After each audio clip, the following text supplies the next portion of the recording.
ये है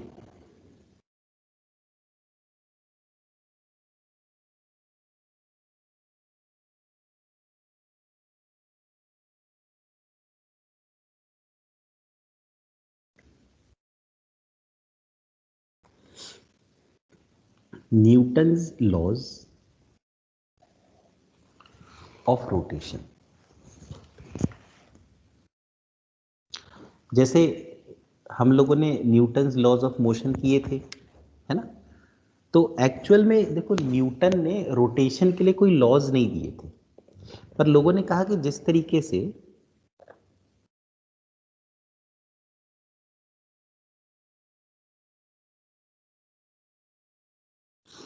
ट्रांसलेशन के लिए लॉज होते हैं। पहला लॉ होता है कि a body continues to be in the state of rest और यूनिफॉर्म मोशन, है ना, ये वाला। दूसरा F is equal to ma वाला, और तीसरा एक्शन और रिएक्शन वाला। उसी तरह से इन लॉज को लोगों ने रोटेशन के लिए भी अप्लाई कर दिया, ठीक है? तो इसीलिए हम न्यूटन्स लॉज ऑफ रोटेशन करते हैं, ठीक।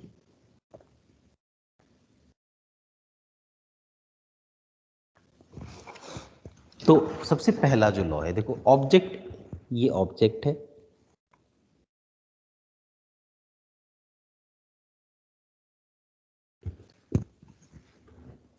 ये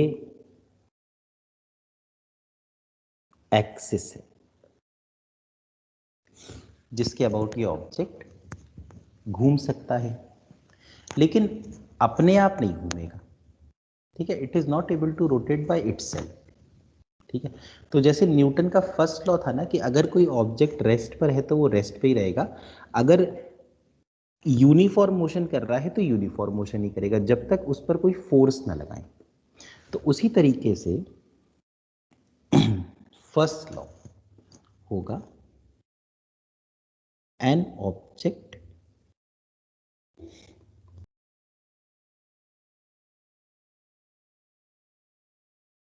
continues to be in the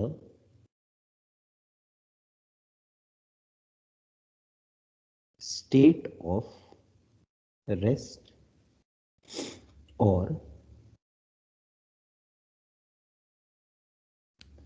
uniform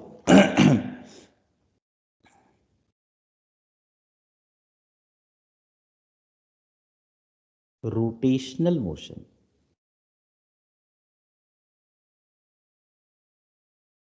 until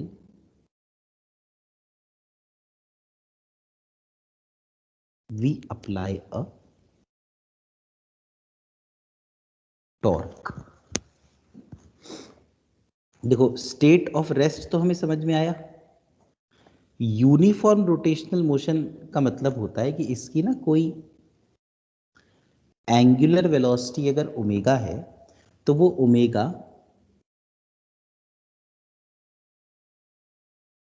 constant रहेगी, बदल नहीं पाएगी, ठीक है? अगर आप बदलना चाहते हैं तो आपको जैसे वहां पर फोर्स लगानी पड़ती थी, यहां पर एक टॉर्क लगानी पड़ेगी,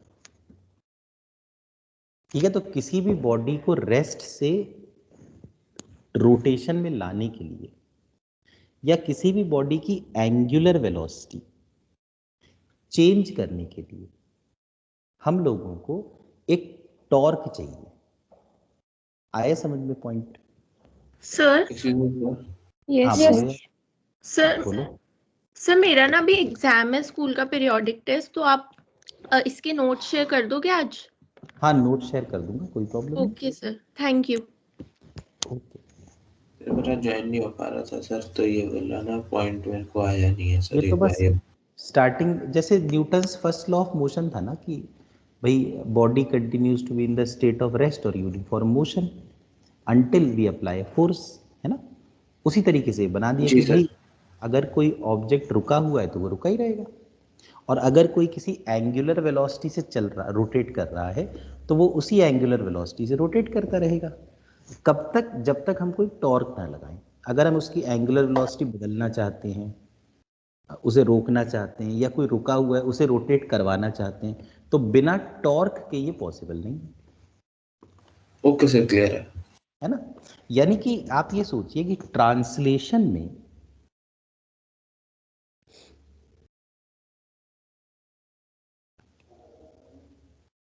जो यूज फोर्स का था, रोटेशन में वही यूज टॉर्क का है। ठीक है, तो ट्रांसलेशन में जहां जहां हम लोग फोर्स यूज करते थे ना, रोटेशन में वहां वहां हम लोग क्या यूज करेंगे, टॉर्क। ये वाला पॉइंट क्लियर हुआ? Yes sir. जी सर। सर ट्रांसलेशन का मतलब यहाँ पे वही है ना, न्यूटन्स के जो मोशन के लॉज थे उनके लिए। हाँ,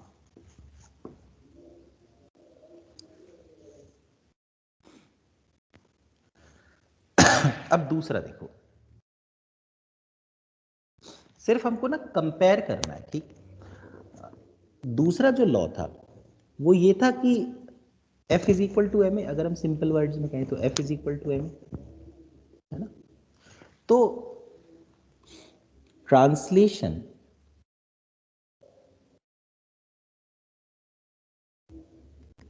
के लिए जो सेकंड लॉ यूज होता था वो F is equal to M A use होता था। अब इसको ना हमको रोटेशन में बदलना है। तो रोटेशन में अब तक हमको ये तो समझ में आया कि जो फोर्स है इसकी जगह हम लोग टॉर्क का यूज कर सकते हैं, है ना। अब Yes, sir. ट्रांसलेशन में मास भी प्रेजेंट है। Sir moment of inertia.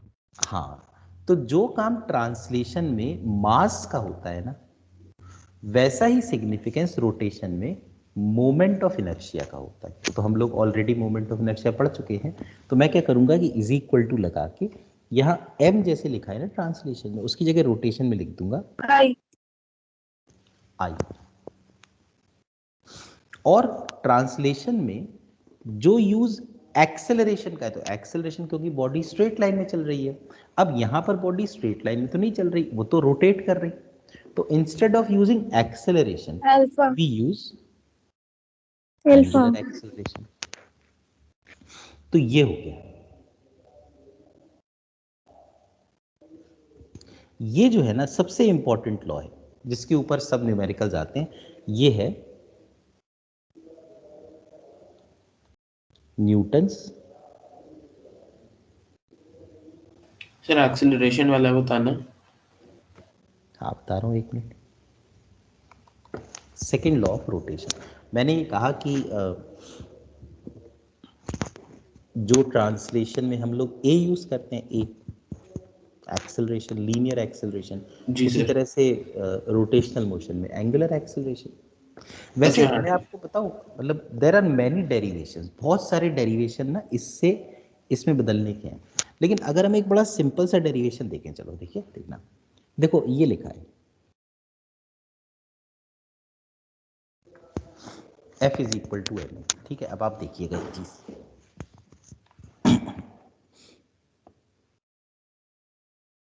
एक मैं आपको बताता हूं एक छोटा सा डेरिवेशन, देखना। Suppose this origin is the axis. एक पार्टिकल है जिसका मास m है, इस पर एक फोर्स ऐसे हम लगा रहे हैं। ठीक है, तो आपको क्या लगता है ये पार्टिकल आगे की तरफ जाना चाहिए? ये पार्टिकल कोई बंधा थोड़ी है किसी चीज से, ठीक है, ऐसे ही रखा हुआ है। तो इसका एक्सेलरेशन किस तरफ होना चाहिए? In the forward direction. Right hand side, ऐसे।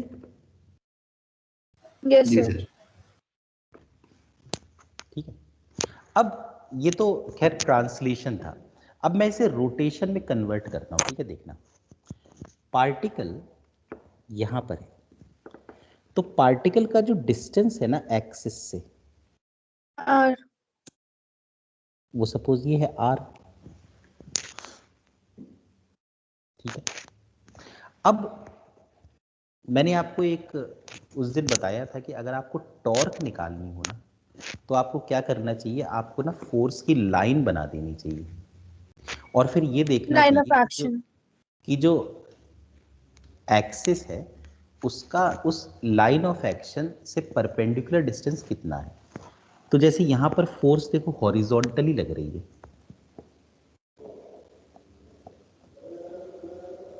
हॉरिजॉन्टली, तो ये हॉरिजॉन्टली है, तो एक्सिस से जो परपेंडिकुलर डिस्टेंस होगा वो ये वाला होगा। अगर सपोज मैं इस एंगल को थीटा ले लूं तो ये वाला एंगल भी थीटा होगा because they are alternate angles. तो ये जो परपेंडिकुलर डिस्टेंस होगा ये होगा r sin theta. r sin theta. अब मुझे इस फोर्स को r sin थीटा से मल्टीप्लाई करना चाहिए तभी मुझे टॉर्क मिलेगी। तो टॉर्क आएगी F into r sin theta. आ रहा है, समझ में आ रहा है? जी सर ये हमने किया है था। ना? कोई Yes, मतलब sir. बहुत कठिन तो नहीं लग रहा होगा?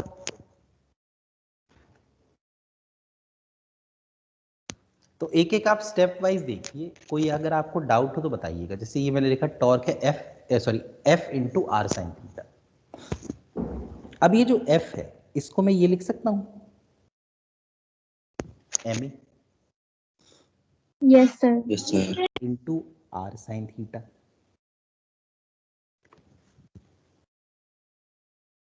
अब ये जो मोशन है जिसमें पार्टिकल पे फोर्स लग रही, तो ये मोशन तो ट्रांसलेशन है।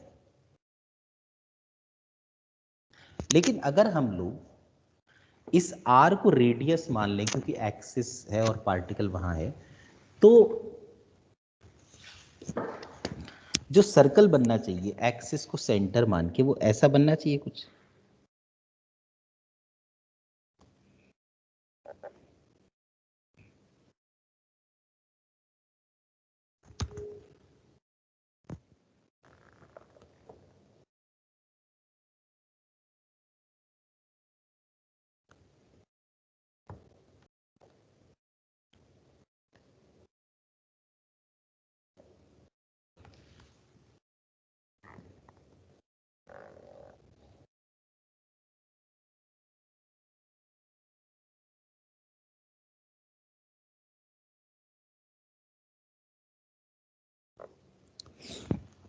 देखो एक्सिस को सेंटर मान लिया, पार्टिकल यहां पे है तो ये रेडियस हो गया, तो ऐसा सर्कल बनेगा ये जो मैंने पर्पल कलर में बनाया है। Yes, sir. Yes. जी तो सर जी सर। अगर हम लोग सर्कुलर मोशन या रोटेशन कंसिडर करें तो हम कहेंगे पार्टिकल का जो रेडियस है ना वो r है। अब आपको एक्सेलरेशन दिख रहा है, अगर मैं यहां पर एक ऐसी लाइन बनाऊं, देखो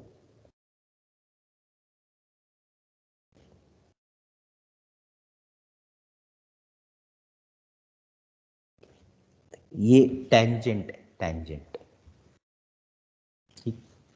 तो ये वाला एंगल थीटा है, ठीक है, ध्यान से देखना। तो ये वाला angle 90 minus theta. 90 minus theta होगा। अगर ये 90 माइनस थीटा है तो ये वाला एंगल भी 90 माइनस थीटा होगा।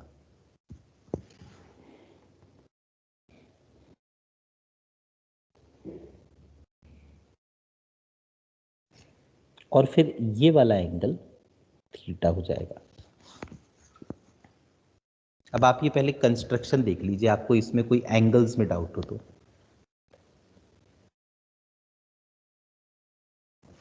सर हम हाँ। टॉर्क को F into R sine theta क्यों लेते हैं? क्यों लेते हैं बेटा, ये तो मैंने ना एक्चुअली उसमें करवाया था थर्सडे की क्लास में, आपने नहीं अटेंड करी थी क्या? सर मैंने टेलीग्राम चेक नहीं किया था, मुझे पता नहीं था थर्सडे क्लास थी। मतलब मंडे भी क्लास थी हमारी, ट्यूसडे भी क्लास थी, थर्सडे भी क्लास थी, आपने एक भी दिन टेलीग्राम चेक नहीं किया? नहीं सर। चलो कोई बात नहीं है ना, ये फॉर्मूला है, ठीक है। ओके एक हम सर। लोगों ने मतलब डेरिवेशन किया था, उससे ये फॉर्मूला आया था। ओके इस बार भी मैं बता रहा हूँ, मंडे, ट्यूसडे और थर्सडे तीनों दिन क्लास है, ठीक है, शाम को। ओके सर, इस बार मैं आऊंगी। सर हाँ बोलो। सर ये सर्कल ड्रॉ करने के बाद बता दो एक बार। सर्कल ड्रॉ करने के बाद मैंने बस क्या किया, देखो एक जैसे टेंजेंट वाली लाइन बनाई है, ये टेंजेंट दिख रही तुमको, ये वाली, ये वाली। Yes sir. बस ये टेंजेंट बनाई है और तो कुछ किया ही नहीं। और फिर मैंने बस एंगल देखे कि जैसे अगर ये थीटा है तो ये वाला 90 माइनस थीटा हो गया, ये वाला। अब ये 90 माइनस थीटा तो ये वर्टिकली ऑपोजिट एंगल, ये भी 90 माइनस थीटा, तो ये थीटा हो गया। Excuse me sir. Okay sir. हाँ बोलो। सर ये जो रेड लाइन है वो लाइन ऑफ एक्शन है। हाँ लाइन ऑफ एक्शन है।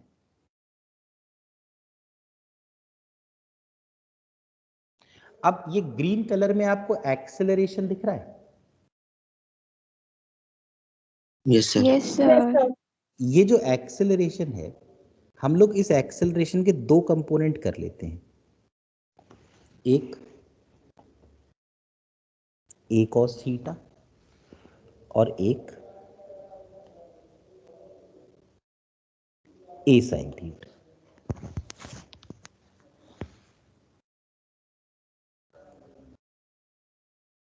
अब a sin थीटा है ना, a sin थीटा,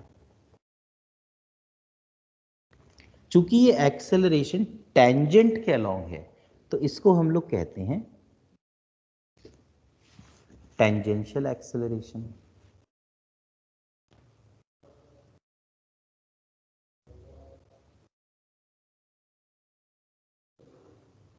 और ये जो टेंजेंशियल एक्सेलरेशन है ना, इसका एक फॉर्मूला होता है आर एल्फा। मुझे लगता है मैंने आपको बताया होगा कि v is equal to R omega yes sir. और yes. at is equal to R alpha.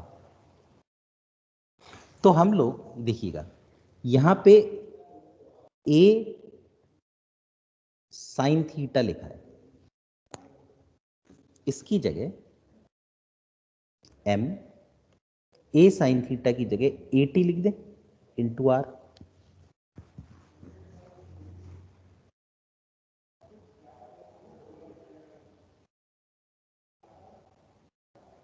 Yes sir.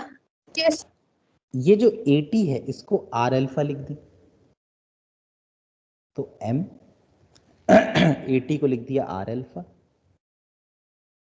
Into are, तो टॉर्क आ गई m आर इंटू आर करके आर स्क्वायर अल्फा। अब m है मास और r जो है, जैसे ये मास है, r इसका डिस्टेंस है इस पॉइंट से एक्सिस से, तो एम आर स्क्वायर क्या हो गया, i moment of moment of inertia of ring. i into alpha. देख लो हो गया derive. Sir M R square तो रिंग के लिए यूज करते हैं ना हम आई का फॉर्मूला। हाँ पर बेटा जैसे किसी पार्टिकल का डिस्टेंस अगर r हो एक्सिस से, तो यस भी तो सर। एम आर स्क्वायर, तो भी तो एम आर स्क्वायर यूज होता है यस सर। पार्टिकल। सर हमने रोटेशनल में सिर्फ उसको डिस्प्लेसमेंट वेक्टर को रेडियस मान लिया और उसके बाद फोर्स नॉर्मली वही लिया जो पहले था। फोर्स तो f था। हाँ जी sir. Sir R sine theta हमने सिर्फ डेरिवेशन के लिए निकाला था ना। हाँ वो परपेंडिकुलर डिस्टेंस के लिए, टॉर्क निकालने के लिए। ठीक है सर। सर हाँ बोलो।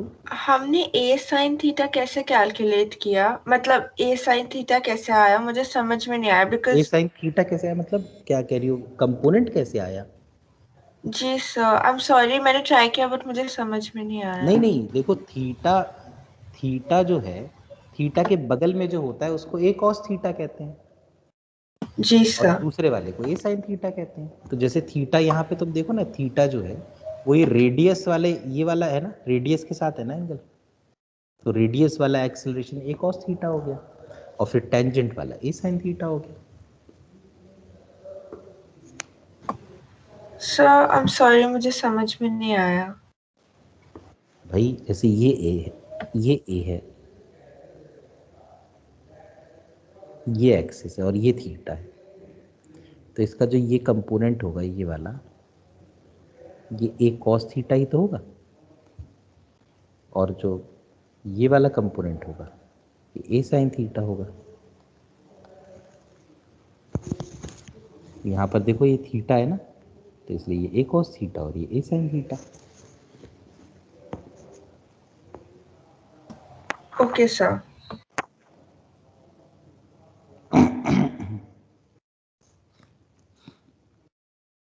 और एक चीज़ और देखो, यहाँ पे 20 बच्चे बैठे हैं, जबकि एक्स्ट्रा क्लास जो लगती है उसमें सिर्फ 12 या 13 ही आते हैं, है ना।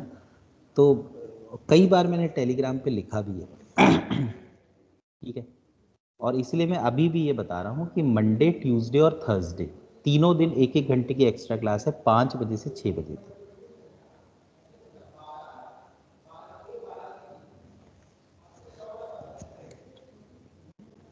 टेलीग्राम का ग्रुप ही इसलिए बनाया गया है कि आप लोग उसको देखें, है ना, और आपके फ़ोन में होना चाहिए। पेरेंट्स के फ़ोन में तो हो ना हो वो बात और है, लेकिन आपके खुद के फ़ोन में होना चाहिए। तो torque is equal to I alpha.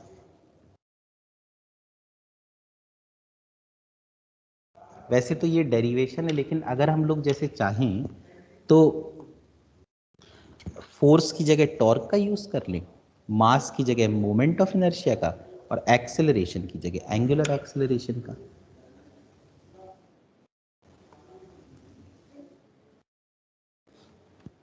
Sir इसके डेरिवेशन हमारे सिलेबस में है वैसे, नहीं है, नहीं है, एनसीईआरटी में। डेरिवेशन नहीं है, डेरिवेशन कभी नहीं पूछते इसकी, ठीक है। ओके लेकिन सर। मैंने सोचा कि बता देता हूँ, हालांकि इसकी ना कई सारी अलग अलग तरह की डेरिवेशंस है, लेकिन ये मुझे लगा कि एक पार्टिकल की है ना, थोड़ी सी आसान है, तो यस सर, इट वाज ठीक है। इजी। अच्छा, अब तीसरा लॉ हम लोग थोड़ी देर बाद पढ़ेंगे, ठीक है, जब एक टॉपिक आएगा एंगुलर मोमेंटम का, तब। अभी हम क्या करते हैं, जो सेकंड लॉ है ना उसका यूज करते हैं। देखो सेकंड लॉ का बेसिक है कि torque is equal to I alpha. अब मैंने आप लोगों को एक बात बताई है कि जब भी कभी हम लोग रोटेशनल मोशन को देखते हैं तो वो किसी ना किसी एक्सिस के अबाउट होता है। तो अब जैसे ये रॉड है, तो इस रॉड में जरूर वो लोग ये पहले आपको बताएंगे कि भाई ये रॉड इस एक्सिस के अबाउट घूम रही है, या तो सेंटर के अबाउट घूम रही है ऐसा बोलेंगे, या फिर एंड के अबाउट घूम रही है ऐसा बोलेंगे। मतलब definitely they will tell us कि भाई rod is rotating about this point, होता है ना, it is hinged about this point. तो जो भी आपको हिंज या एक्सिस ऑफ रोटेशन दिया हो, ठीक है, उसी के अबाउट हम टॉर्क निकालते हैं, और उसी एक्सिस के अबाउट हम लोग मोमेंट ऑफ इनर्शिया निकालते हैं। तो यहां पर कई बार लोग ये गलती करते हैं कि जैसे सपोज रॉड है, अब रॉड का मोमेंट ऑफ इनर्शिया हम लोगों ने याद कर लिया होता है ml² अपॉन 12, है ना, मेरे ख्याल में आप लोगों ने भी याद कर लिया होगा यस सर। ml² अपॉन 12, है ना। लेकिन कई बार वो एक्सिस एंड से पास करने वाला दे देते, तो अगर वो एक्सिस एंड से पास करने वाला दे दें तो आप देखिए axis is passing through the end, तो इसके about moment of inertia ml² by 12 थोड़ी होता, सर इसके अबाउट तो पैरेलल थ्योरम लगाएंगे, पैरेलल एक्सिस का। आप वो भी लगा सकते हो, नहीं तो फॉर्मूला अपने को याद है ना, ml² बाय 3 होता था जो एक्सिस एंड से यस सर। पास करता था। तो हम लोग इस केस में मोमेंट ऑफ इनर्शिया को ml² बाय 3 यूज करेंगे, मतलब कि वी मस्ट फाइंड, ये बड़ा इंपॉर्टेंट पॉइंट है, we must find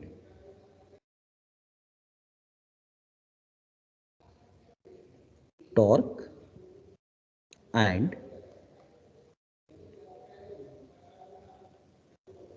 moment of inertia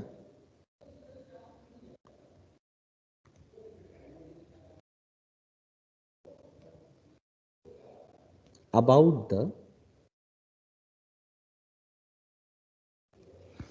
same axis. We must find torque and moment of inertia about the same axis. तो ध्यान से सवाल को पढ़ के ये जरूर पता किया जाए कि पहले कौन से एक्सिस के अबाउट बॉडी घूम रही है, उसी एक्सिस के अबाउट टॉर्क निकाली जाए, उसी एक्सिस के अबाउट मोमेंट ऑफ इनर्शिया। एक और पॉइंट कि जो अल्फा है, इस अल्फा के लिए हम लोग ये यूज कर सकते हैं, final omega minus initial omega upon final time minus initial time, यानी कि delta omega upon delta T. इस अल्फा की जो यूनिट होती है याद रखना, रेडियन पर सेकंड स्क्वायर होती है। तो कई बार क्वेश्चन में वो जो अल्फा की वैल्यू देंगे वो रेवोल्यूशन पर सेकंड स्क्वायर देंगे, तो उसको कन्वर्ट करना पड़ेगा रेडियन पर सेकंड स्क्वायर में कि 1 revolution per second square is equal to 2 pi radian per second square. ठीक है, if they give us in revolution per second square we have to convert it into radian per second square. तो कुछ question try करें इसके ऊपर।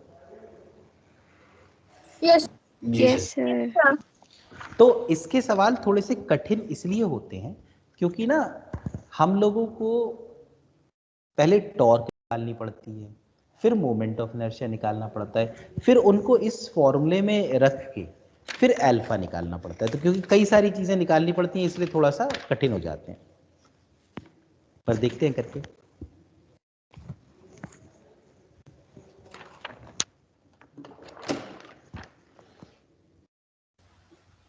Sir हमें अगर कोई ट्रांसलेशन मोशन का वो होए और हमें कहे कि इसमें रोटेशनल निकालो, तो फिर सर फोर्स टॉर्क में कन्वर्ट हो जाएगा और ऐसे वाला जो होता है वो हो जाता है। क्या कह रहे हो, फिर से कहना यार एक बार। सर जैसे ट्रांसलेशन मोशन का क्वेश्चन टाइप दिया हुआ है और उसने कहा है ट्रांसलेशन का कि क्वेश्चन दिया है, ठीक है। उसने ऐसे जैसे हमने रोटेशन मान निकाल दिया था पिछली ग्राफ में बना अच्छा, के। ट्रांसलेशन की जगह अपन ने रोटेशन कर लिया था, ये कह रहे हो? यस सर, वैसे कर हाँ, मतलब पर एक्सिस देना चाहिए फिर। अच्छा सर, तो अगर एक्सेस दे दिया जाए सर तो तब फिर तो रोटेशन हमारा मान ही सकते हो ना। अगर एक्सिस नहीं दिया हो फिर थोड़ी सी प्रॉब्लम होती है। अच्छा सर, फिर तो नॉर्मली निकालेंगे ना सर अगर एक्सेस दे दिए। हाँ, एक्सिस तो होना ही चाहिए ना, बिना एक्सिस के तो रोटेशन अपन कर ही नहीं सकते। Okay sir.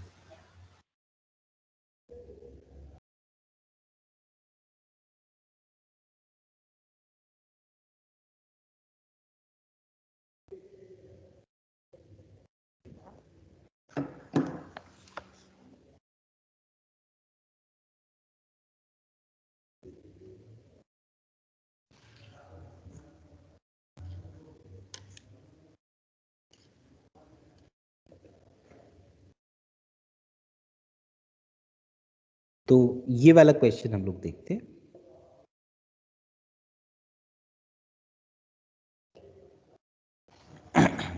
देखो इस क्वेश्चन में लिखा हुआ है, अ hollow sphere of mass 1 kg and radius 10 centimeter is free to rotate about its diameter.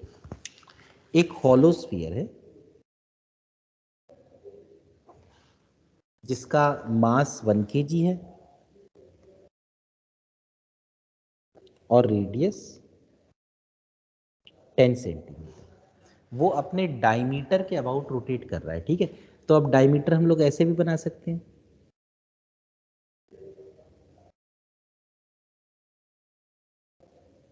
ठीक है। अब कह रहे हैं if a force of 30 newton is applied tangentially to it then angular acceleration is. अब देखो इसमें जो फोर्स लग रही है ना वो ऐसे लग रही है, ये इसका सपोज एक सर्कल हो गया ऐसे, ठीक है, देखना ध्यान से, फोर्स फोर्स ऐसे लग रही,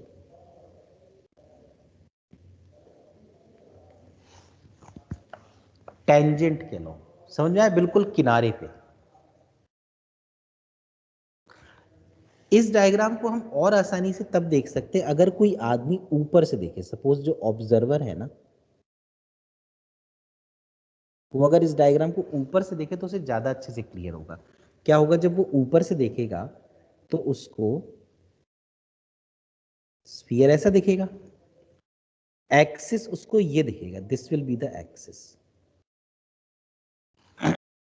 और भी दिखाई दे।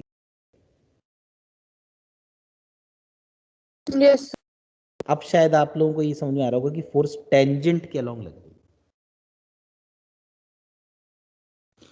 अब अगर ये फोर्स ऐसे टेंजेंट के अलोंग लग रही है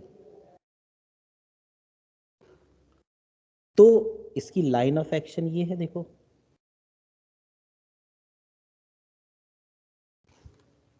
तो क्या आप ये बता सकते हैं कि इसका परपेंडिकुलर डिस्टेंस कितना होगा एक्सिस का फोर्स से? रेडियस। सर रेडियस आर वाला होगा। 10 सेंटीमीटर। तो ये आर होगा। तो टॉर्क होती है फोर्स इनटू परपेंडिकुलर डिस्टेंस, यहां पे आर है। सर 3 न्यूटन आ जाएगी टॉर्क। ओके, अब ये जो टॉर्क है, इस टॉर्क को मैं आई अल्फा लिख सकता हूं, लेकिन ये सोचो कि जो हॉलो स्फीयर है उसका मोमेंट ऑफ इनर्शिया अपने डायमीटर के अबाउट ये होता था, M R G square. Sir. 2/3 mr²। तो अगर मैं ये लिखता हूं torque is equal to I alpha, तो टॉर्क की वैल्यू है F into R, moment of inertia की वैल्यू है 2/3 mr² इंटू अल्फा, तो आर और आर कैंसिल,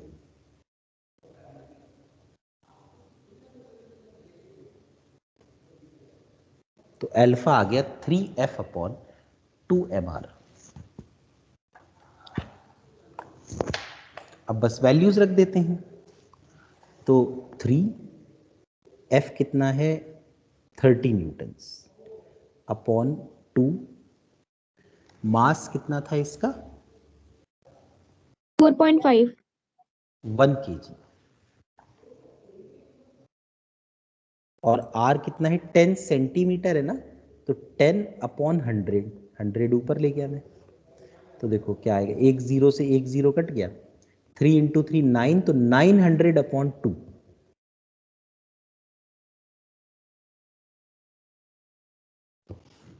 450 रेडियन पर सेकेंड स्क्वायर। अब देखो जरा इसको ध्यान से देखो, कोई हो डाउट बता दो।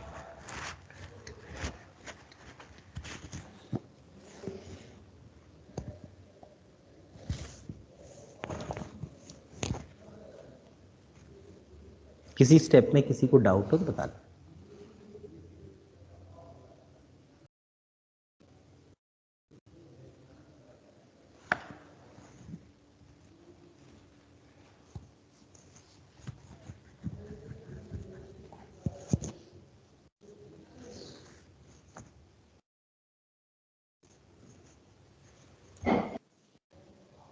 सर हाँ बोलो। सर ये 100 से मल्टीप्लाई क्यों किया है न्यूमरेटर में? क्योंकि वो सेंटीमीटर था ना, तो 10 सेंटीमीटर को 10/100 करके लिखा था, ये 10 को ओके 10, सर, अब आगे ये 100 ऊपर चला गया। Okay sir.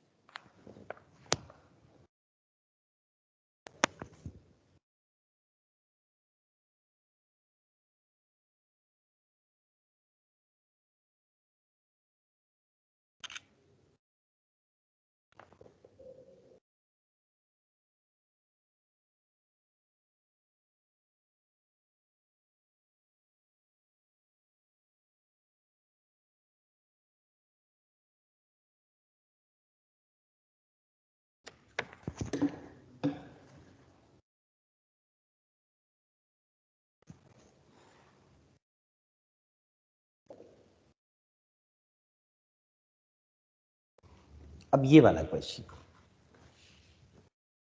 इसमें लिखा है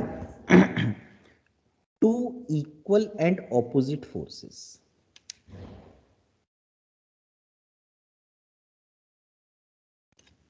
आर अप्लाइड टेंजेंशियली, दिख रहा है आपको tangent, to a uniform disc of mass m and radius r as shown in the figure.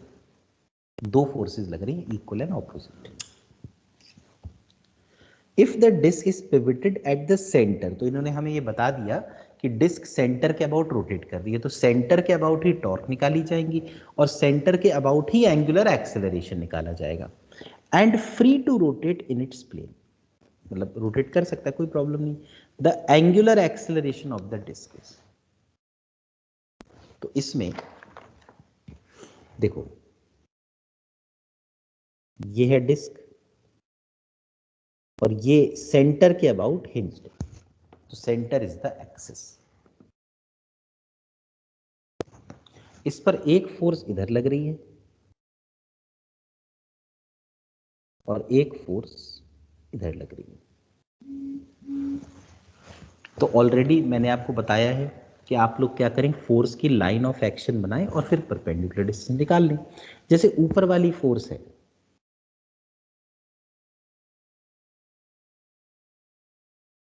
ये उसकी लाइन ऑफ एक्शन होगी, तो जो परपेंडिकुलर डिस्टेंस होगा तो ये होगा। जी सर। इसका मतलब ऊपर वाली फोर्स की जो टॉर्क आई, इसको मैं सपोज टॉर्क 1 लिख देता हूं, ये F इंटू आर के बराबर आई। और एक चीज हम लोग देख सकते हैं इसमें कि अगर मैंने आपको एक बार बताया था कि आपको कभी भी ये पता करना हो ना कि डायरेक्शन क्या होगा, तो अपने मन में ये इमेजिन करें कि जहां ये फोर्स लग रही है ना यहाँ पे, वहां पर एक धागा बंधा हुआ है और आप खींच रहे हैं उसको, सपोज राइट साइड में सर खींच, क्लॉकवाइज। तो ये कैसे घूमेगा, क्लॉकवाइज। तो ये जो टॉर्क है इसके बगल में हम लिख सकते हैं क्लॉकवाइज। इसी तरह से जो नीचे फोर्स है उसको देखो, सर FR क्लॉकवाइज। ये फोर्स की लाइन ऑफ एक्शन, ये परपेंडिकुलर डिस्टेंस, तो जो सेकेंड टॉर्क होगी it will also be equal to FR। And in which direction, clockwise. क्योंकि अगर हमें फिर कंफ्यूजन हो, तो हम लोग क्या कर सकते हैं, अपने मन में इमेजिन कर सकते हैं कि एक धागा नीचे बंधा हुआ है और हम उसे लेफ्ट साइड में खींच रहे हैं, तो उससे ये डिस्क कैसे घूमेगी, again it will rotate clockwise. तो आप देख सकते हैं कि दोनों टॉर्क क्लॉकवाइज है, तो जो नेट टॉर्क आई वो FR प्लस FR करके 2FR आ गई।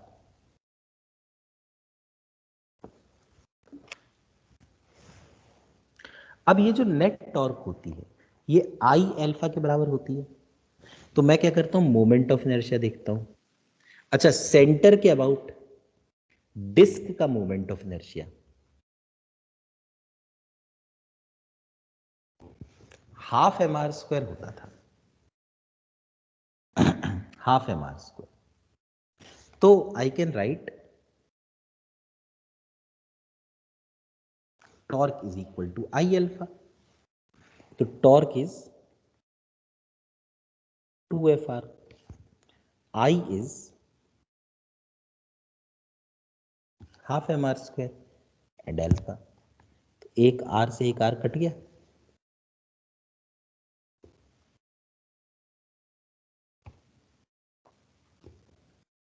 तो अल्फा की वैल्यू आ गई 4F/mr।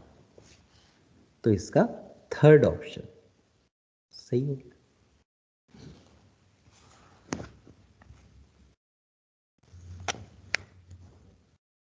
अब देखो इसको, कोई अगर डाउट हो तो मुझे बताना होगा।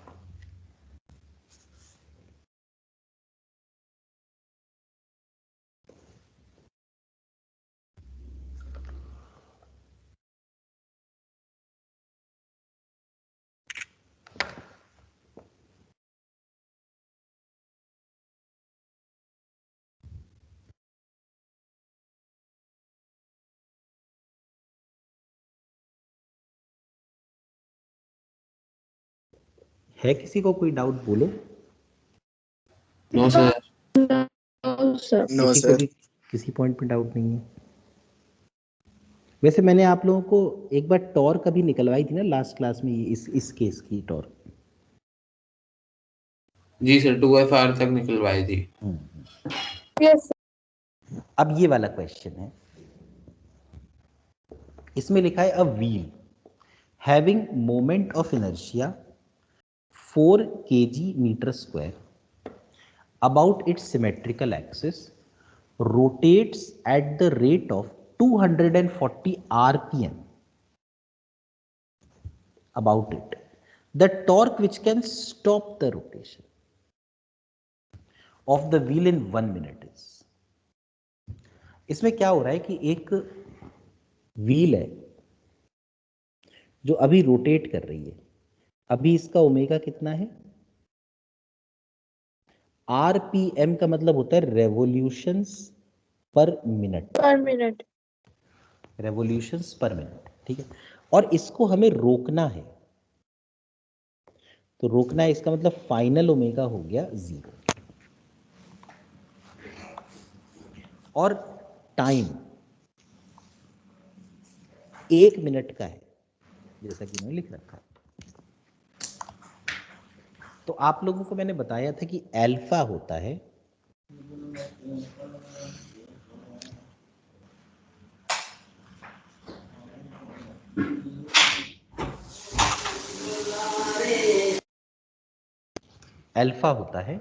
ω2 minus ω1/t, final omega minus initial ω/t। तो अगर आप यहाँ पे देखेंगे ना, सबसे पहली चीज तो ये ओमेगा रेवोल्यूशन पर मिनट में है, लेकिन एसआई यूनिट ये थोड़ी होती, एसआई यूनिट तो रेडियन पर सेकंड होती। तो जो ω2 है वो तो चलो 0 है, ω1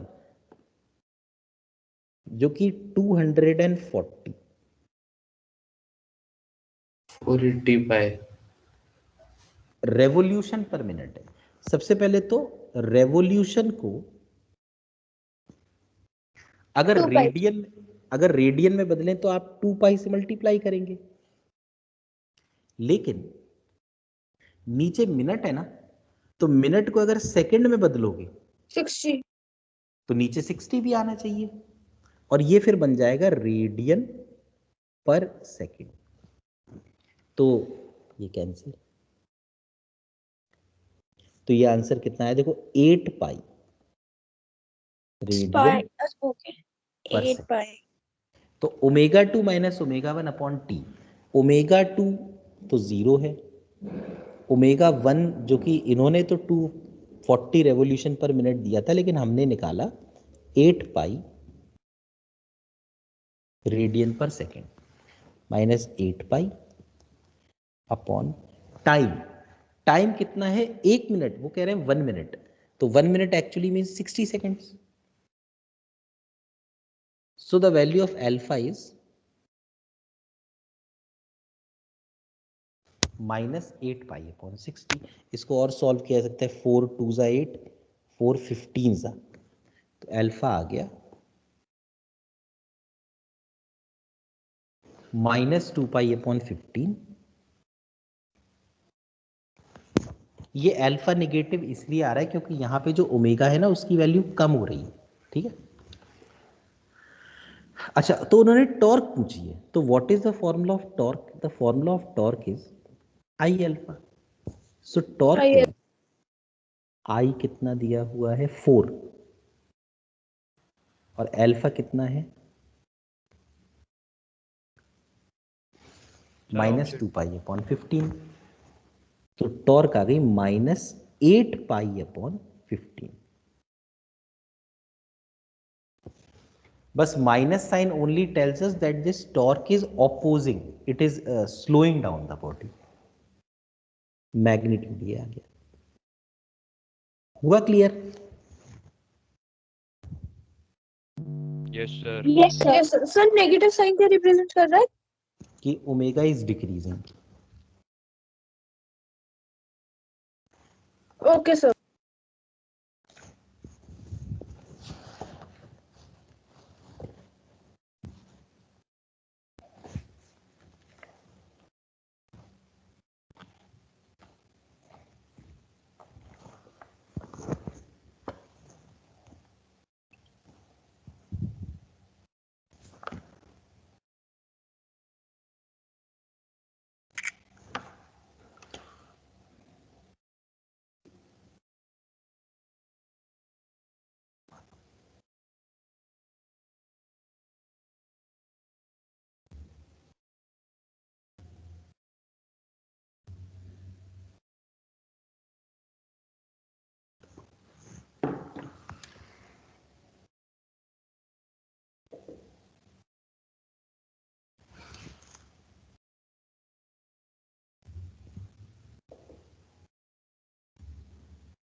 ये है अगला सवाल।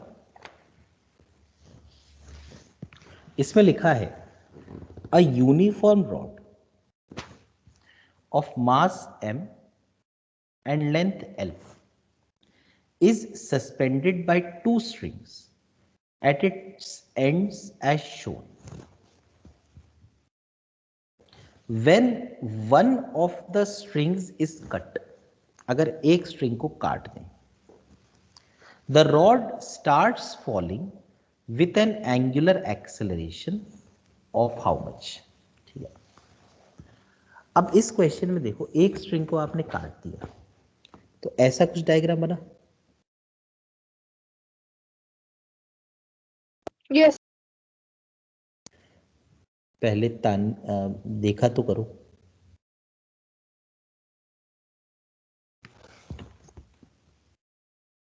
अब आपको क्या लगता है, क्या ये रेस्ट पे रहेगी या फिर नो सर, रेस्पिन रहेगी, घूमेगी ये। मोशन में। यस सर, घूमेगी? ऑब्वियसली ऐसे घूमेगी। जी सर। जी सर, जी सर। तो इस केस में जब ये घूमेगी तो इस पॉइंट के अबाउट घूमेगी, हाँ जी सर। है ना। तो इस क्वेश्चन में ना उन्होंने देखो मेंशन नहीं किया कि एक्सिस क्या है, लेकिन हमें ये अंडरस्टूड है कि भाई जब घूमेगी तो इसी पॉइंट के अबाउट घूमेगी, तो इसको हम लोग अपने आप से क्या मान लेंगे, एक्सिस। तो वही मैं बता रहा था कि कुछ ऐसे क्वेश्चन होते हैं जिसमें एक्सिस वो मेंशन नहीं करते, लेकिन सवाल के हिसाब से हमको समझ में आता है कि भाई यही एक्सिस होना चाहिए क्योंकि इसी के अबाउट घूमेगी। क्या ये पॉइंट क्लियर हुआ? Yes sir.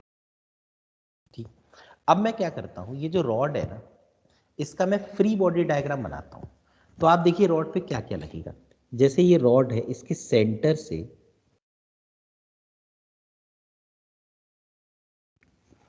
एक mg लगेगा जो कि नीचे की तरफ है, और जो एक स्ट्रिंग बची हुई है वो एक टेंशन T लगाएगी। There will be two forces acting on the rod. One is T and one is mg.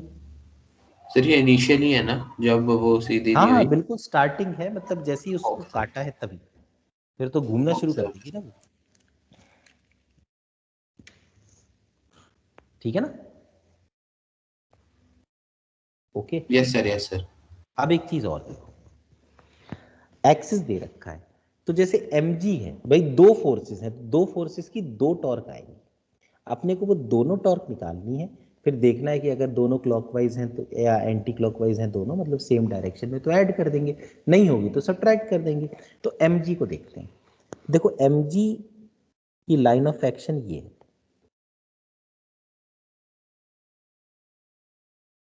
तो ये जो लाइन ऑफ एक्शन है ये वर्टिकल है, तो परपेंडिकुलर डिस्टेंस ये वाला होगा,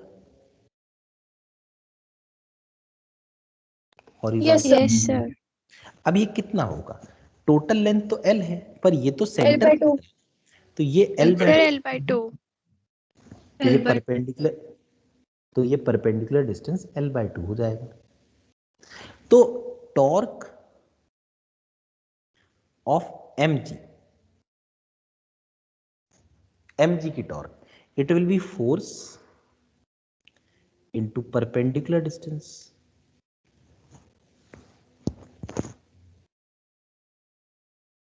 अच्छा mg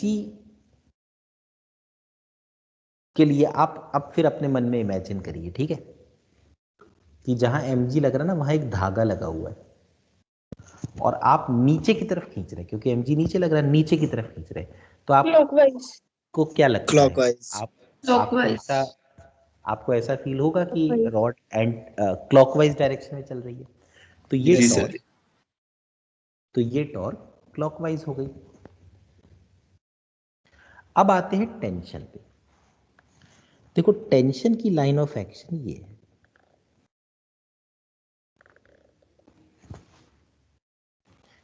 ये है एक्सिस, अगर हमसे पूछा जाए कि भाई जो टेंशन का एक्सिस है, लाइन है, और जो एक्सिस है, उनके बीच डिस्टेंस कितना है, सर 0 तो हम कहेंगे कि इसमें तो लाइन ऑफ एक्शन एक्सिस को टच कर गई, क्रॉस कर गई उससे। जी सर। तो कभी भी अगर किसी फोर्स की लाइन ऑफ एक्शन एक्सिस से पास करने लगे तो उस फोर्स की टॉर्क हमेशा 0 होती है। तो इसलिए torque of the tension is 0। Yes sir, sine 0 0 हो जाएगा। हुआ क्लियर ये वाला पॉइंट? सर एक बार फिर से बता दीजिए प्लीज। ये है लाइन और ये है पॉइंट। बताओ इस पॉइंट और इस लाइन के बीच में कितना डिस्टेंस है? 0। 0 है ही नहीं ना डिस्टेंस। अब अगर पॉइंट यहां होता तब तो कुछ डिस्टेंस होता, जी सर। है ना। तो भाई पॉइंट और लाइन के बीच में कोई डिस्टेंस ही नहीं है, तो अगर डिस्टेंस ही नहीं है तो परपेंडिकुलर डिस्टेंस इज 0, तो टॉर्क 0 आ गई। तो there is only one torque, मतलब फोर्सेस तो 2 थी, लेकिन उसमें से एक फोर्स कोई टॉर्क लगा ही नहीं पाई। तो total torque is only this much.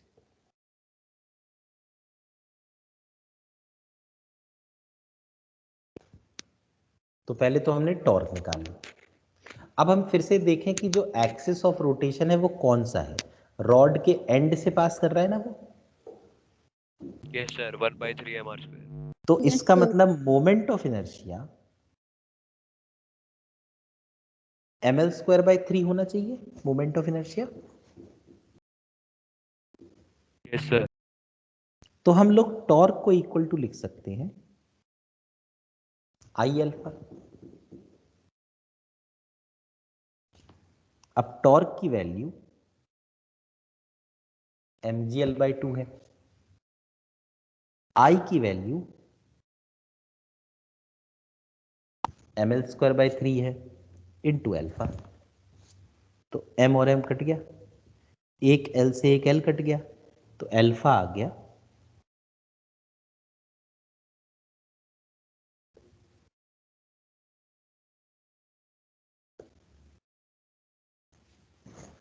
3g/2l।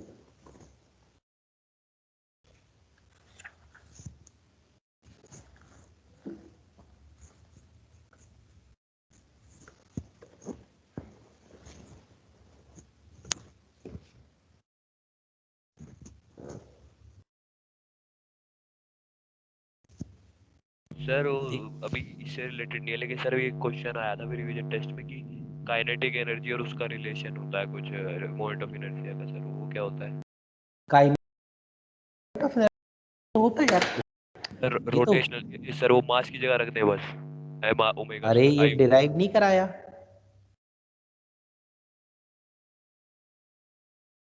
Okay sir. Sir लेकिन उसने कहा कि ओमेगा 1 है, तो फिर मतलब वो तो फिर इक्वल हो जाएंगी दोनों, 2 टाइम्स हो जाएगी ओमेगा काइनेटिक। 1 है, ओमेगा 1 दे ओमेगा रखा है, 1 है तो तो ओमेगा काइनेटिक। अगर 1 दे दोगे तो के I/2 हो जाएगा ना। यस सर, मतलब 2 टाइम्स ऑफ काइनेटिक एनर्जी के इक्वल हो हाँ जाएगा। सही बात है, ओके सर, हो यही गलत हो गया, मैंने वो गड़बड़ कर। कोई बात नहीं। तो देख लीजिए आप, अगर इसमें कोई आपको डाउट हो तो बस देखो एक चीज क्या है, सवाल कठिन क्यों हो जाती है, क्योंकि अब जैसे 2 फोर्स हैं तो दोनों फोर्स की टॉर्क निकालनी पड़ी, फिर मोमेंट ऑफ इनर्शिया याद रखना पड़ा, तो फिर torque is equal to I alpha. इसमें अब क्या है, कई लोग एक ना एक स्टेप में गड़बड़ कर देते हैं, इसीलिए गलत हो जाता है।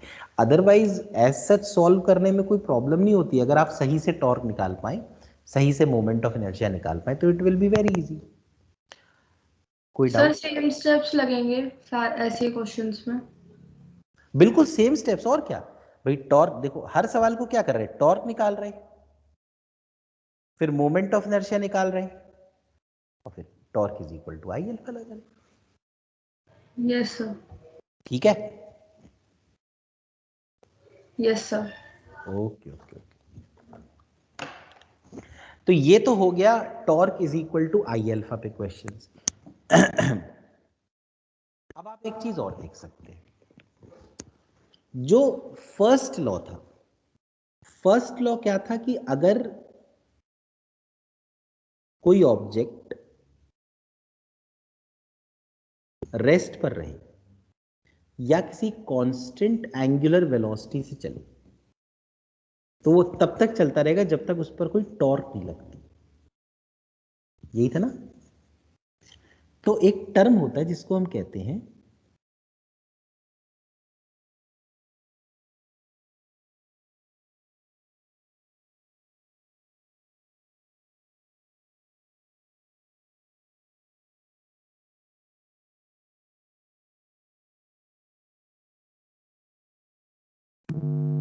Sir torque zero, external torque zero. Rotational equilibrium.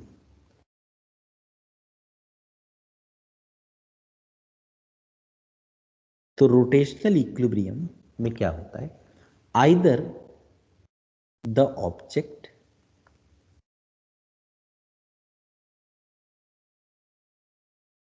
is at rest or the object is moving with constant angular velocity।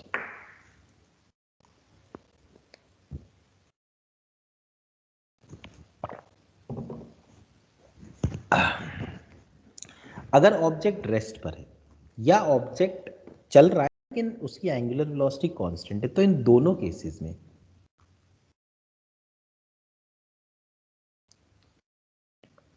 जो एंगुलर एक्सेलरेशन होगा, जिसको कि हम लोग अल्फा कहते हैं, it will be zero.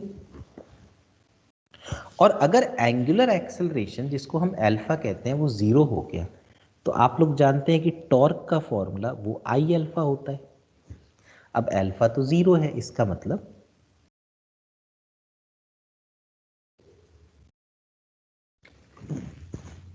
Torque will be zero.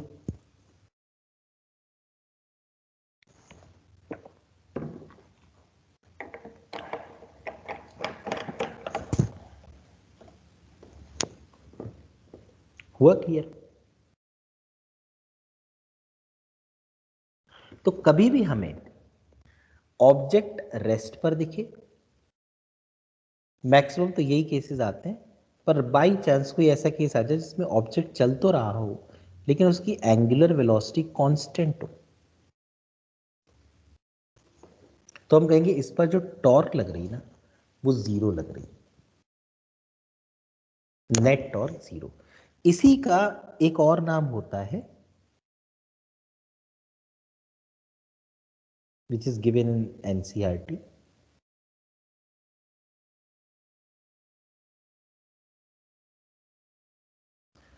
Principle of moments.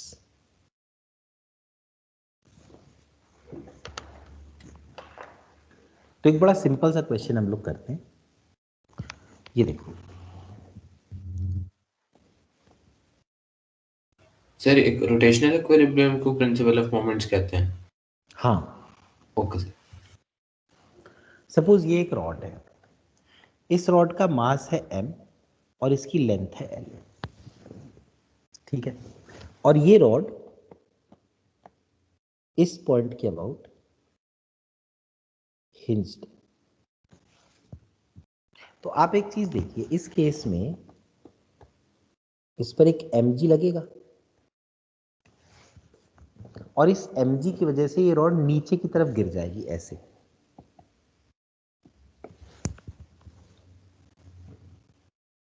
अब suppose हम लोग ये नहीं चाहते ये गिरे, तो हम लोगों ने क्या किया, हम लोगों ने एक फोर्स F ऊपर की तरफ लगाई जिसने इस mg के इफेक्ट को बैलेंस कर दिया। तो हमसे ये पूछा है कि find F so that the rod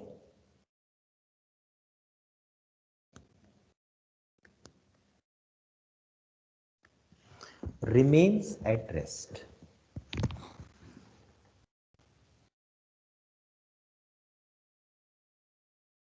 तो हम कहेंगे भाई रुकी कब रहेगी, कब रोटेट नहीं करेगी, जब जितनी टॉर्क mg की हो उतनी ही टॉर्क f की हो, दोनों की टॉर्क बराबर हो। Yes. बट सर उस ये तो दोनों ही एंटी क्लॉकवाइज, अच्छा ठीक है, समझ गया सॉरी, ठीक है। Sir what if f is lesser than mg, तब भी नहीं होगा ना? नहीं, ये तो किसी ने कहा ही नहीं कि f mg से कम हो। बात ये है कि इस केस में रॉड हिंज्ड है एक पॉइंट, तो रॉड चल तो सकती नहीं, सिर्फ रोटेट कर सकती है। तो कब वो रोटेट नहीं करेगी, कब वो रुकी रहेगी, जब जितनी टॉर्क mg लगाए उतनी टॉर्क f लगाए, मतलब नेट टॉर्क 0 आए। सर जी F तो कम ही होगा सर, क्योंकि उसका डिस्टेंस ज्यादा है, अगर उसको तो इक्वल रहना है तो सॉल्व कम ही करते हैं हम लोग अभी।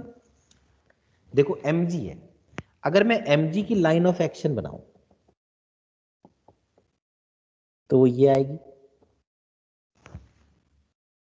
अब ये जो हिंज है इससे लाइन ऑफ एक्शन का डिस्टेंस L/2 के बराबर होगा। तो torque of mg will be mg into L/2. In which direction? Clockwise. क्योंकि अगर आपके मन में जरा सा भी डाउट आए ना तो आप क्या करिए, जहां mg है वहां एक धागा बांध दीजिए, और mg नीचे की तरफ लग रहा ना, तो उस धागे को नीचे की तरफ खींच कर देखिए कि रॉड कैसे घूम रही। क्या आपको ऐसा फील हुआ कि क्लॉकवाइज घूमेगी? Yes sir. ठीक है। Yes, sir. अच्छा, अब फोर्स को देखें आप, F जो है उसकी लाइन ऑफ एक्शन ये है,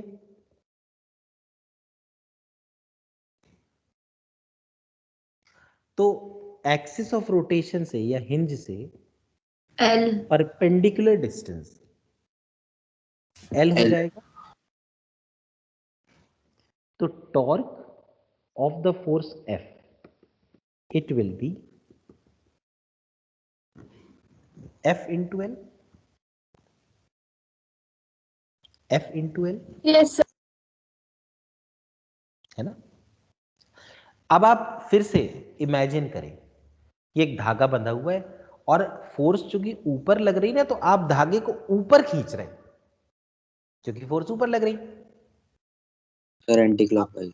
अब आप एंटी क्लॉक। सोचिए कि किस तरफ रॉड घूमेगी, anti clockwise obviously.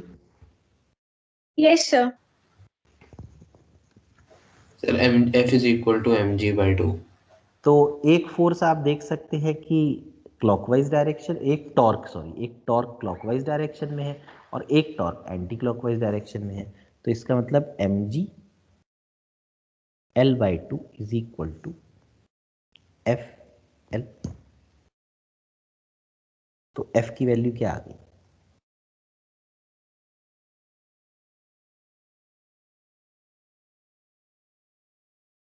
mg/2।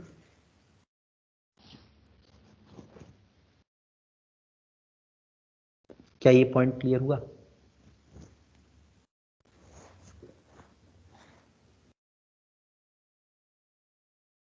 Yes, sir. बस यहां पर एक छोटा सा पॉइंट और है। देखो ये तो चलो ठीक है, जैसे ये रॉड है, इस पर इधर लग रहा था mg, ये था हिंज, और ये ऊपर जो फोर्स लग रही थी ये थी F, जिसकी वैल्यू अभी अभी हमने डिराइव करी है, mg/2 के बराबर आ रही है। पर आप एक पॉइंट सोचिए, कोई ऑब्जेक्ट रेस्ट पे है, रेस्ट पे होने का क्या मतलब है? रेस्ट पे होने का ये मतलब है ना कि चलो टॉर्क तो बराबर है ही, पर फोर्सेस भी तो बराबर होनी चाहिए। जितनी फोर्स ऊपर की तरफ उतनी फोर्स नीचे की तरफ, क्या ऐसा नहीं होना चाहिए? Yes sir. क्योंकि हाँ, अगर रोटेशनल इक्विलिब्रियम है, लेकिन वो वाला नहीं, वो थोड़ी तो है। सही है, पर बात है कि रेस्ट, भाई ये तो आप देख रहे हैं ना रोटेशनल इक्विलिब्रियम है। और बल्कि वैसे तो जनरल क्या होता है, कोई ऑब्जेक्ट अगर रेस्ट पर है तो जितनी फोर्स ऊपर की तरफ लगे उतनी फोर्स नीचे की तरफ लगे। क्योंकि अगर ऐसा नहीं हुआ, मान लो अब जैसे इस केस में नीचे की तरफ तो mg लग रहा, ऊपर की तरफ लग रहा mg/2, तो ऊपर की तरफ कम फोर्स लग रही ना, नीचे की यस तरफ, सर। नीचे की तरफ ज्यादा लग रही है। तो अगर वैसे सोचा जाए तो ऐसा नहीं होगा क्या कि रॉड नीचे जाने लगेगी क्योंकि नीचे ज्यादा फोर्स लग रही। Yes sir.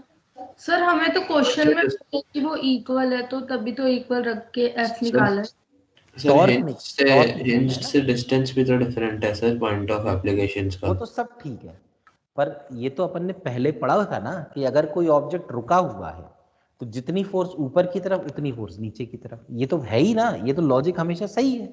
अदरवाइज हम कहेंगे फिर ऐसे केसेस में वो लॉजिक गलत है।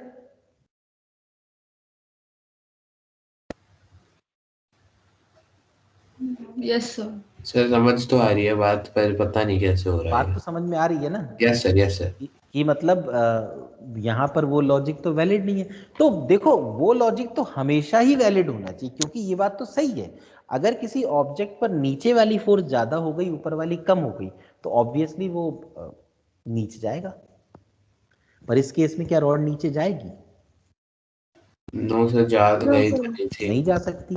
तो हम कहेंगे जरूर कोई ना कोई चीज ऐसी है जिसकी वजह से ऊपर वाली फोर्स और नीचे वाली फोर्स बराबर हो गई। Pseudo force.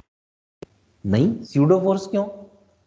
स्यूडो फोर्स तो कौन इनर्शिया। लगाता है? वो लगाता है जो, स्यूडो फोर्स तो वो लगाता है नॉन जो इनर्शियल ऑब्जर्वर चल ऑब्जर्वर। रहा हो।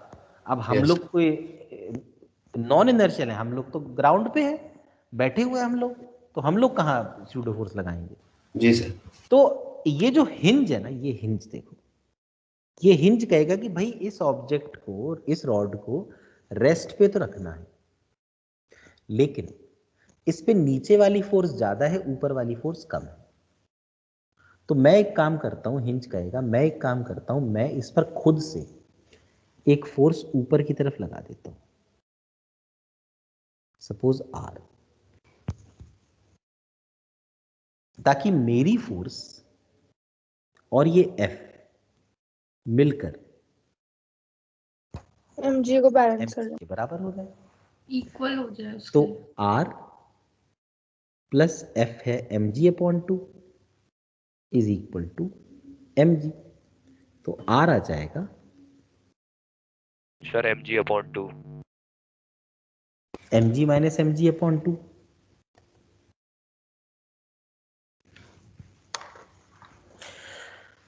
तो इस केस में जो हिंज है ना, बाकी फोर्स उसको, नेट फोर्स को इक्वल करने के लिए बाकी फोर्स हिंज ने लगा दी।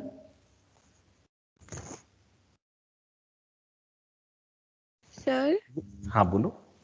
पर हिंज तो बहुत छोटा सा पॉइंट है ना, वो फोर्स भी लगाएगा तो उसका कुछ मतलब थोड़ी ना है फिर। मतलब थोड़ी ना, मतलब हिंज तो बहुत छोटी फोर्स लगाएगा ना, इतना छोटा पॉइंट कहाँ है। छोटी फोर्स कहाँ लगा रहा है? देखो mg/2 लगा रहा है।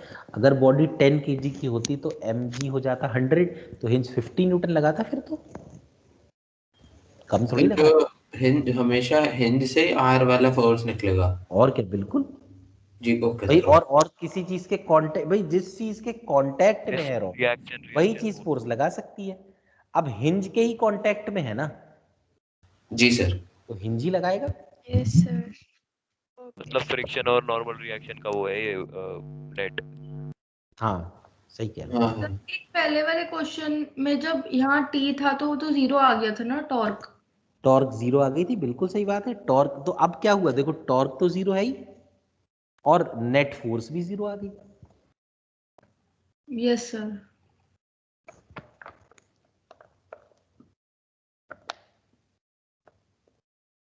टॉर्क 0 के लिए हम लोगों ने F की वैल्यू mg/2 निकाली और नेट फोर्स को 0 करने के लिए हम लोगों ने R की वैल्यू भी mg/2 निकाल ली।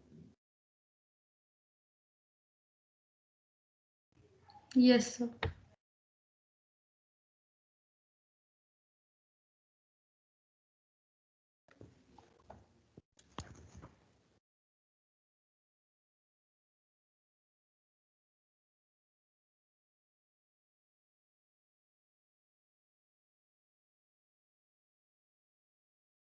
ये देखो एक फोर्स,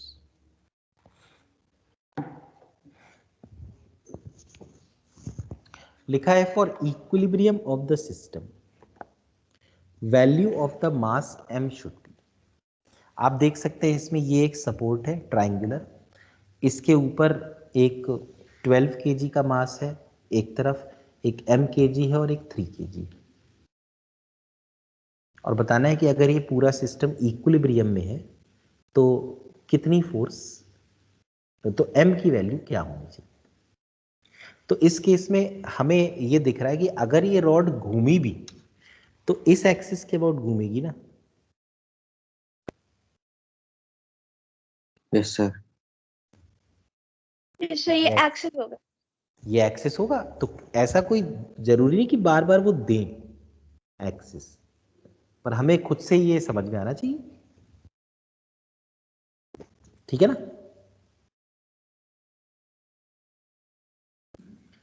अब मैं क्या करता हूं, अब ये 3 फोर्सेस यहां लग रही हैं तो मैं तीनों फोर्सेस को देख लेता हूं। जैसे एक तो 12 kg लग रहा है तो ऐसे लगेगा 12 इंटू 10 120, एक है 3 तो 3 इंटू 10 30, और एक m इंटू 10 तो 10m। ये 3 फोर्सेस लग रही हैं, इसमें कोई डाउट? बताओ। No sir. अब ये जो 120 है, आप 120 को देखिए, 120 की अगर मैं लाइन ऑफ एक्शन बना दूं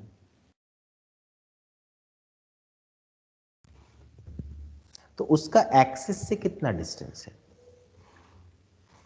120 का एक्सिस से जो डिस्टेंस वो L के बराबर है। एक्सिस से डिस्टेंस 120 का जो एक्सिस से डिस्टेंस है वो L के बराबर है। तो torque of the 120 Newton force is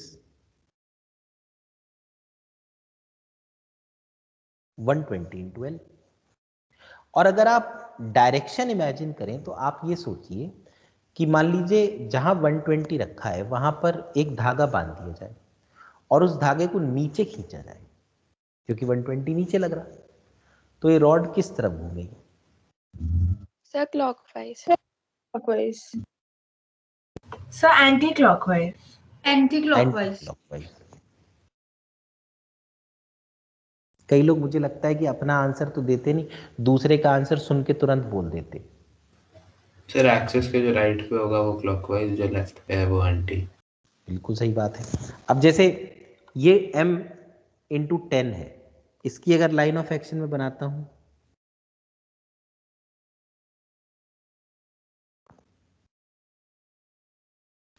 तो परपेंडिकुलर डिस्टेंस कितना होगा? L/2। L/2।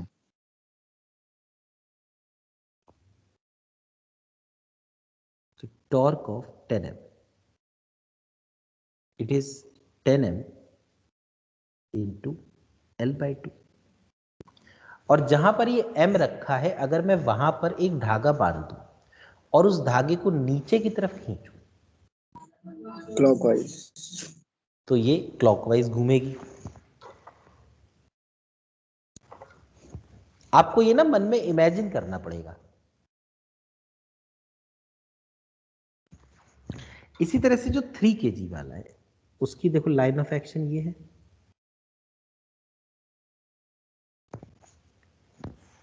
अब एक्सिस से इस फोर्स का डिस्टेंस ये पूरा है, ये एल कितना है total? Sir L/2। 3L/2 3L/2 axis और L 30 by के 2. बीच में 3L/2 टोटल डिस्टेंस, एक्सिस और 30 के बीच में टोटल डिस्टेंस 3L/2 होगा। तो torque of the 30 Newton force is 30 into 3L/2। And in which direction, फिर से जहां 3 kg रखा है आप वहां एक धागा बांध दें और उस धागे को नीचे की तरफ खींचें, उस धागे को नीचे की तरफ खींचें तो क्लॉकवाइज, तो क्लॉकवाइज घूमेगा।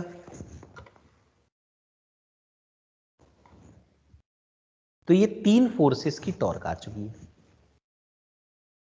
अब बड़ा सिंपल सा कॉन्सेप्ट है, जितनी टॉर्क क्लॉकवाइज होनी चाहिए उतनी ही टॉर्क एंटी क्लॉकवाइज, तभी ये इक्विलिब्रियम में आ पाएगा। तो एंटी क्लॉकवाइज टॉर्क है 120 into L is equal to, clockwise 2 torque है 5 ml प्लस 45 L। तो L will cancel, 120 minus 45 is equal to 5m. So 120 minus 45 is 75 is equal to 5m. So m is equal to 15 kg.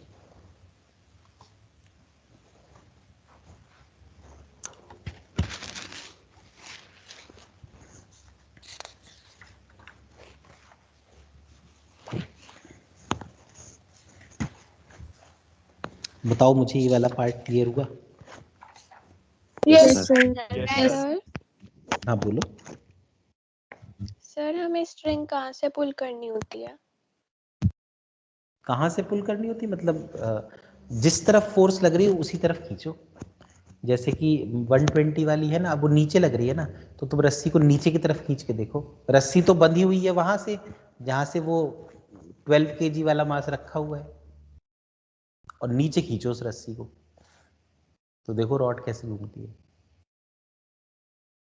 इस तरीके से। जैसे ये है ना, अब तुम अपने मन में मान लो कि यहां पे ऐसे रस्सी बंधी है, तुमने इसे नीचे खींचा तो कैसे घुमाएगी?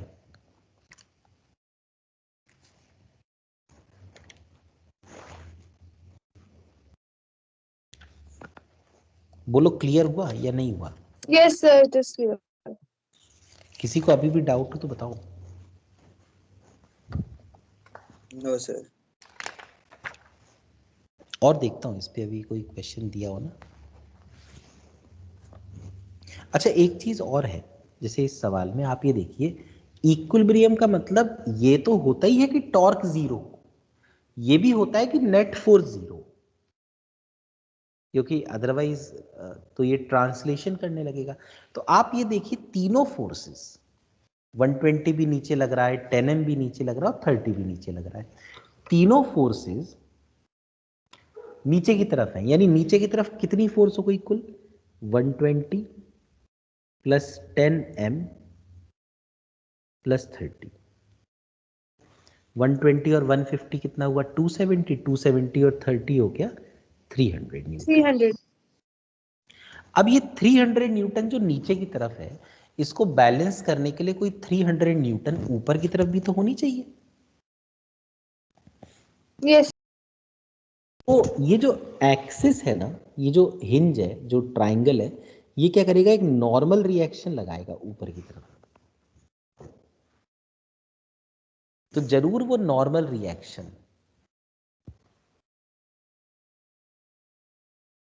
300 के बराबर होना चाहिए, अदरवाइज फोर्स जीरो ही नहीं हो पाएगी।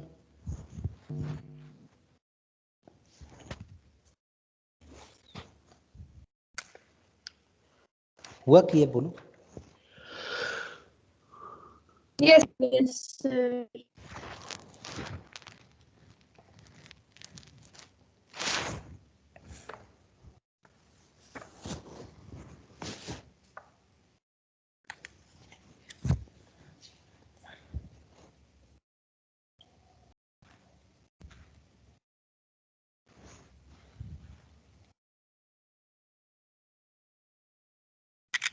सर इक्विलिब्रियम की कंडीशन में टॉर्क और फोर्स दोनों जीरो आएंगी।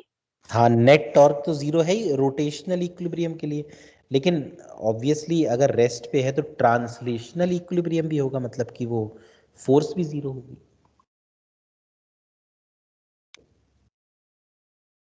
रेस्ट का मतलब कि net torque also zero and net force also zero.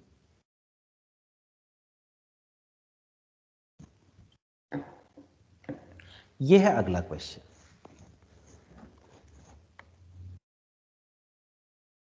इसमें लिखा है a rod of weight W is supported by two parallel knife edges A and B. Rod of weight W is supported by two parallel knife edges and is in equilibrium in a horizontal position. एक rod है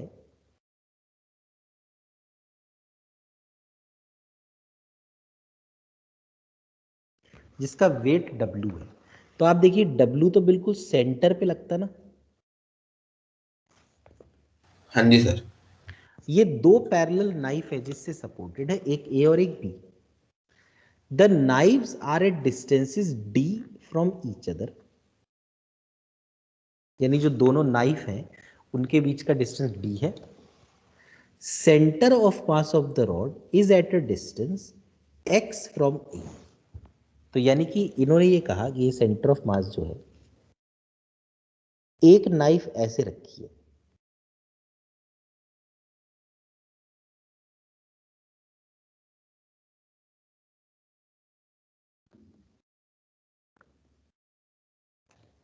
और centre of mass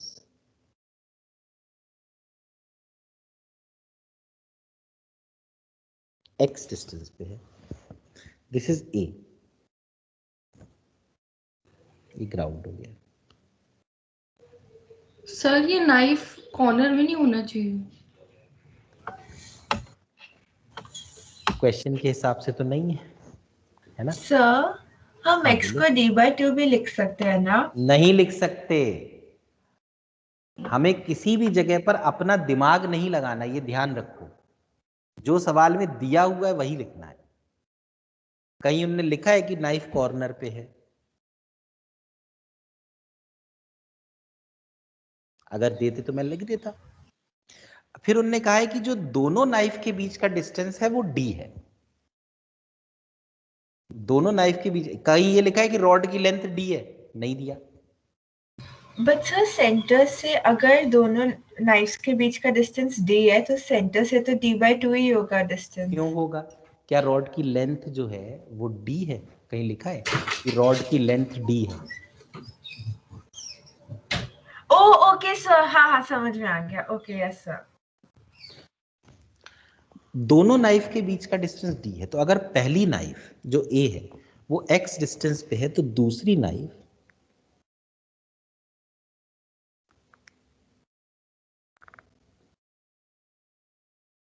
D-X, जिसको हम B कहते हैं,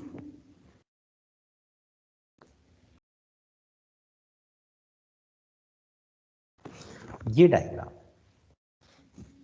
इसमें rod की length कितनी है इससे हमें कोई मतलब नहीं, उन्होंने दी भी नहीं है। हमें सिर्फ इस लॉजिक से मतलब है कि जो उन्होंने दे रखा है। अब ये जो रॉड है, ये रॉड रेस्ट पर है, लिखा है इट इज इन इक्विलिब्रियम, तो ये रेस्ट पर है। इस रॉड का अगर हम FBD बनाएं तो इस पर जो A है वो एक ऐसे नॉर्मल रिएक्शन लगाएगा जिसको कि मैं लिख सकता हूं Na। जो B है वो ऐसे नॉर्मल रिएक्शन लगाएगा,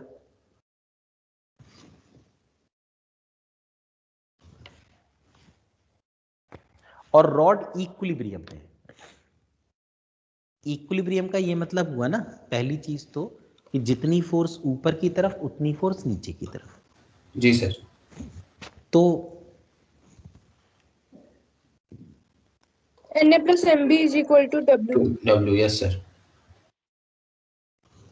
Na plus NB is equal to W। दूसरा, कि टॉर्क भी बराबर होनी चाहिए। अब इसमें इन्होंने ये नहीं बताया कि एक्सिस कौन सा है, क्योंकि जो चीज रुकी हुई है जब तक वो चल नहीं रही तब तक कैसे पता कि कौन सा एक्सिस है। अब अगर हिंज हो तो फिर भी समझ में आता है, इस केस में तो कुछ भी नहीं दिया। तो अगर कोई आपको ऐसा सवाल मिले ना जिसमें आपको पता ना चल पाए कि मैं एक्सिस किसको मानूं, तो आप लोग जिस पॉइंट को आपका मन चाहे उसको एक्सिस मान सकते हैं। जैसे कुछ लोग हमेशा ये सोचते हैं कि मैं सेंटर ऑफ मास को एक्सिस मान लूंगा, तो वो सेंटर ऑफ मास को एक्सिस मान के कर लेते हैं। कुछ लोग सोचते हैं कि मैं तो किसी भी पॉइंट को मान लूंगा। जैसे मान लो एक आदमी ने ये सोचा कि मैं इसको एक्सिस मान लेता हूं,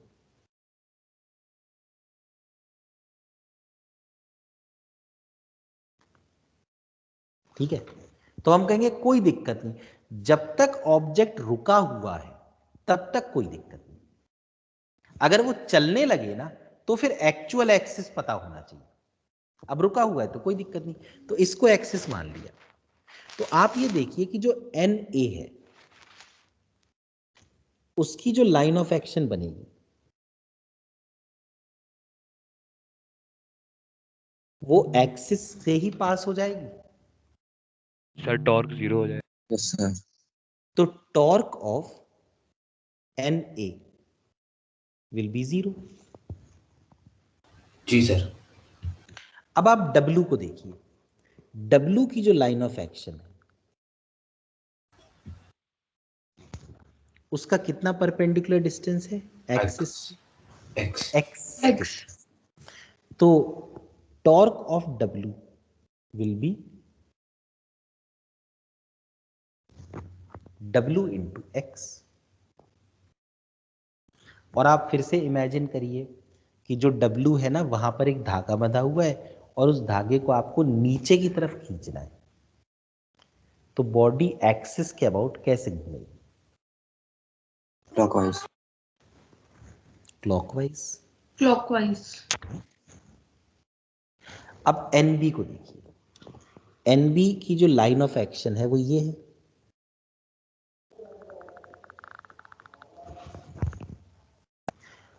तो एक्सिस से इस लाइन का डिस्टेंस कितना होगा? D होगा। तो टॉर्क ऑफ NB ये होगा NB इंटू D, ठीक है ना। और किस तरफ देखिए, फिर से आप एक धागा बांध दें यहाँ पे और धागे को ऊपर की तरफ खींचिएगा, धागे को ऊपर की तरफ खींचिएगा, तो ये आ जाएगा एंटी क्लॉकवाइज। Anti clockwise. तो यहाँ देखो एक की तो टॉर्क आई नहीं, एक की टॉर्क आई क्लॉकवाइज और एक की टॉर्क आई एंटी क्लॉकवाइज, तो दोनों बराबर होनी चाहिए तभी तो नेट टॉर्क 0 होगी। तो W into X is equal to NB into D। तो NB की वैल्यू आ गई, देखो this is the value of NB। पर मेरे ख्याल में उन्होंने हमसे NB नहीं पूछा, उन्होंने हमसे पूछा था NA कितना होगा, NA कितना होगा। तो हम लोग ये जानते हैं ना कि NA plus NB is equal to W। NA plus NB is equal to W। तो NA प्लस NB है WX upon D is equal to W। तो NA आ गया W minus WX upon D। अब LCM ले लेते हैं, तो W कॉमन आ गया। सर WX क्यों नहीं लिखा हमने? क्या चीज, क्या कह रहे हो? सर जब NA प्लस NB लिखा इजिकल टू WX लिखना नहीं चाहिए था। WX मतलब मैं समझा नहीं। NA प्लस NB सबकी तो टॉर्क लिखी है ना हमने उसकी जगह। NA प्लस NB ये तो नेट फोर्स है ऊपर की तरफ और W फोर्स है नीचे की तरफ। तो सर NB की जगह हमने उसकी टॉर्क लिखी है। NB की जगह टॉर्क कहाँ लिखी है? NB की टॉर्क तो ये है, हमने यस तो यस NB निकाला ना यहाँ से। Yes sir. समझ में आया? एन बी तो Yes, force, sir. Yes sir, yes sir. तो ये एन ए की वैल्यू ये आ गई। सर हाँ बोलो। ये हमने यहाँ क्या किया, TNA is equal to 0। ये हमने टॉर्क ऑफ एन ए को 0 कर दिया, क्योंकि देखो एन ए की जो लाइन बनाई थी वो एक्सिस को ही क्रॉस कर रही थी।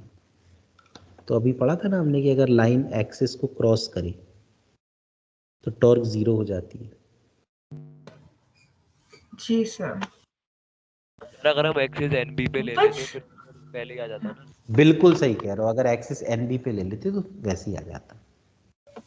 बट सर एक्सिस ये पॉइंट पे नहीं होना चाहिए जहां से हमने W लिया है, वेट जहां मैंने से कहा वेट, था ना कि कहीं से भी एक्सिस ले सकते हो, बिकॉज इट्स जब नॉट तक- मेंशन्ड। जब तक ऑब्जेक्ट रेस्ट पर है तब तक एक्सिस किसी को भी मान लो, कोई प्रॉब्लम नहीं। ओके सिर्फ जब सर, वो चल रहा है तब होता है। Okay sir. ठीक है, फिर कल की क्लास में मिलते हैं। सर जब भी इक्विलिब्रियम दिया है तो टॉर्क और फोर्स दोनों को का नेट 0 कर दो ना, जब भी मतलब। कोई ऑब्जेक्ट रेस्ट पे तब अच्छा, टॉर्क और फोर्स बराबर। और सर हमने Okay. TW is equal to WX कैसे लिया? डब्लू की तुमने देखा ये रेड कलर की लाइन दिख रही, डब्लू वाली, जी सर। इसका एक्सिस से डिस्टेंस कितना दिया हुआ है? X। तो बस फोर्स को डिस्टेंस से मल्टीप्लाई कर देते हैं। ओके।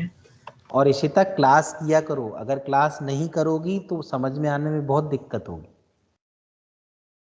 जी और सर मैं सबसे कह रहा हूँ क्योंकि बहुत ही कम लोग आते हैं, सिर्फ 10-12 लोग आते हैं, ठीक है? तो एक्चुअली अगर आप लोग ना लाइटली लेंगे तो फिर समझ में आने में बहुत दिक्कत होगी, ठीक है? क्योंकि ये नोट्स, ये एनसीईआरटी या पैकेज से पढ़ के नहीं हो सकता। जैसा कि हम सोचते हैं कि कोई सब्जेक्ट पैकेज पढ़ लेंगे तो ये रट लिया जाएगा, क्योंकि इसमें हर सवाल खुद से सॉल्व करना है। ठीक है, चलो ओके, बाय बाय। सर हाँ बोलो। आज के नोट शेयर कर देना। हाँ अभी कर दूंगा।